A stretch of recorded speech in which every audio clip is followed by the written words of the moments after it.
Hey there, y'all. Aaron Gindel here from Write a Book University. Super excited to be here with you tonight. Even though I've had a super long day, it's getting close to midnight on a Monday night. Truly was a Monday for me. And regardless, though, I'm here with you. I'm excited to share what I have for you tonight. If you can hear me, type in yes into the comments box. So today I wanted to share with you about how to fully commit. And I love the quote by Vince Lombardi. He says, "Most people fail not because of a lack of desire, but because of a lack of commitment." And so I know most of us, we have the desire, we have these goals and dreams of ours, but we just sometimes fall short. We have a lack of follow through. And I know I can totally relate to this. And, I've tried so many things in life and feel like I've just fallen short or stopped short. And, I'm not saying that it's not okay to, stop something maybe that doesn't interest you any longer. But I know you can relate to something maybe you gave up on too quickly, that you just say, you look back and, hey, I wish I would have followed through with that. And that's what I want to talk to you about tonight. Before we get started, though, again, if you like this content, I've got a great free course for you at writeabookuniversity.com/free, and I'll help you there with 4 free lessons to start you on your journey to write a book. All right, let's jump into the core of what I want to talk to you about, again, about commitment. And the key, I believe, to committing, the number one key is to find a vision for that thing in your life that you're trying to accomplish, that dream. And it's easier said than done to say find that vision, but here's a couple of easy steps I think you can take to get there. So the first thing is to know what it is you're reaching for, right? And whether that's writing a book or something else, but you want to essentially find that reason or that thing that you're looking for. And then you want to evaluate first, what are the negative consequences if you don't follow through with that thing? If I don't write the book, what will happen? Now, in my personal story, my first book, Conquest, I thought about that hard because I have a young family, and that book talks a lot about how I overcame a incurable bowel disease that took me a lot of self-development, a lot of physical fortitude, right, to get through that. And I wanted to document that for my kids. And I thought to myself before writing the book, I said, hey, what will happen if I don't write this book? Maybe they would get into something similar later in their life, and this book could prevent them, this information could prevent them from getting sick or making the same mistakes that I did. So whatever that vision again is, step number one is to find those negative consequences of not taking action. I'm sure you have a great story to tell. I believe almost all of us have a story to tell and have a book within them. So if you can think through, okay, well, what will happen if I don't write this book? That again will drive you to have a higher level of commitment. But I don't believe that we should focus simply on the negative. I believe the positive is always more valuable.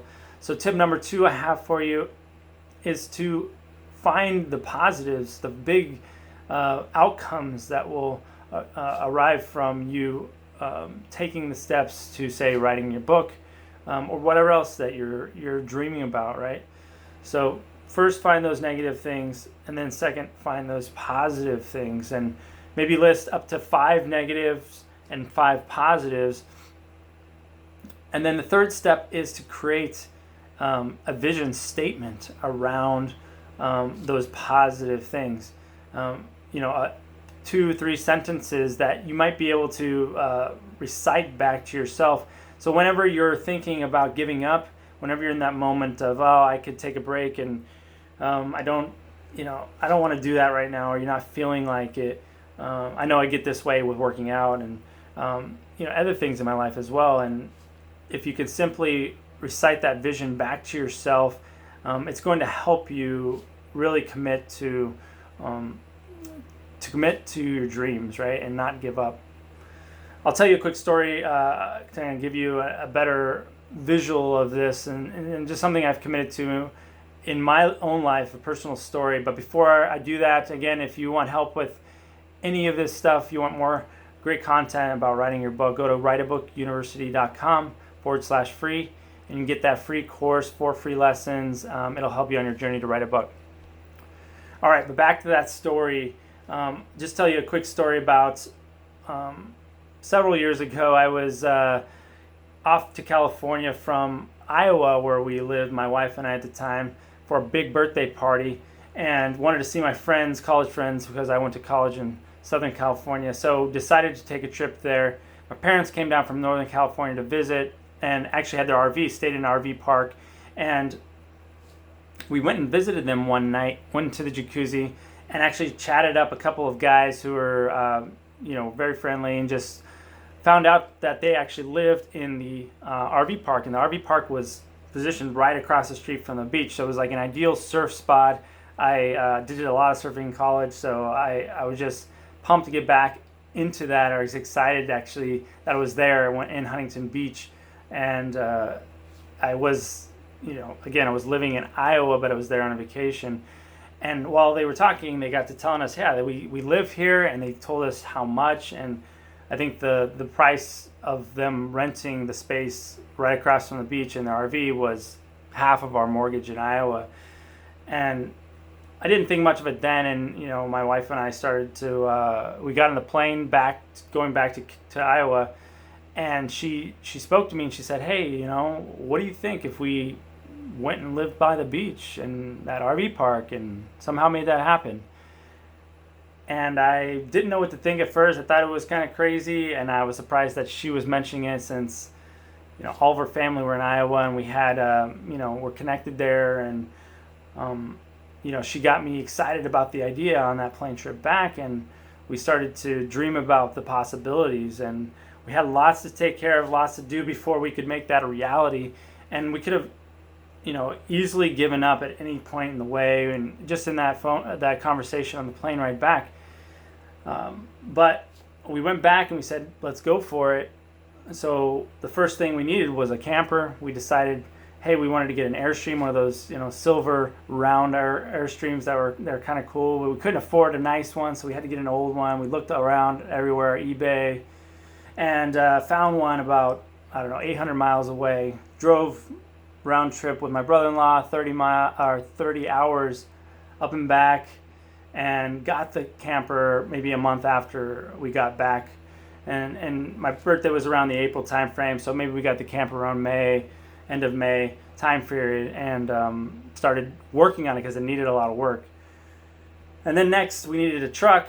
I had a smaller truck. I needed a bigger truck to tow the camper. So I posted my truck on Craigslist. Within a couple weeks, my truck sold. Then I found another truck within a week, and there you go. I had a truck, had a camper. We had a mortgage. We had a house. We said, all right, well, what are we gonna do with this house? We decided that we would rent it out, and we found some people that would rent the house out.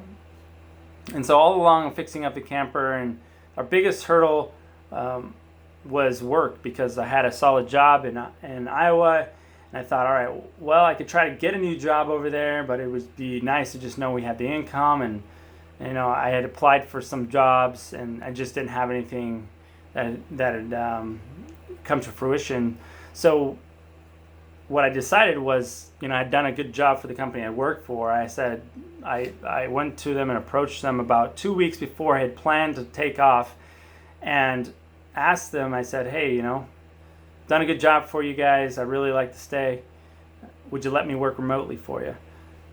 And after a little discussion, they agreed, and I kept my job, and I was able to make it all a reality. And probably within 3 or 4 months of going to California for my birthday, we were actually living on the beach right across the street from the beach. And my lunch breaks, I'd jump in the water, catch some waves, come back, go to work.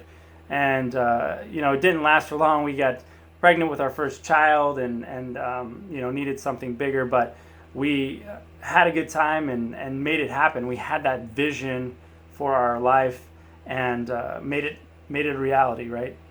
So that's just a quick story. I hope you found it motivating and inspiring.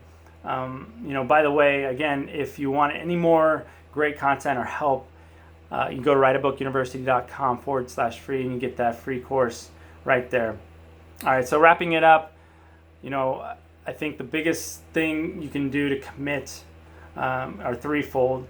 You can take a look at those negative consequences that might come from not doing that thing, that big thing that you want, that dream, right? Not committing to it. Then two,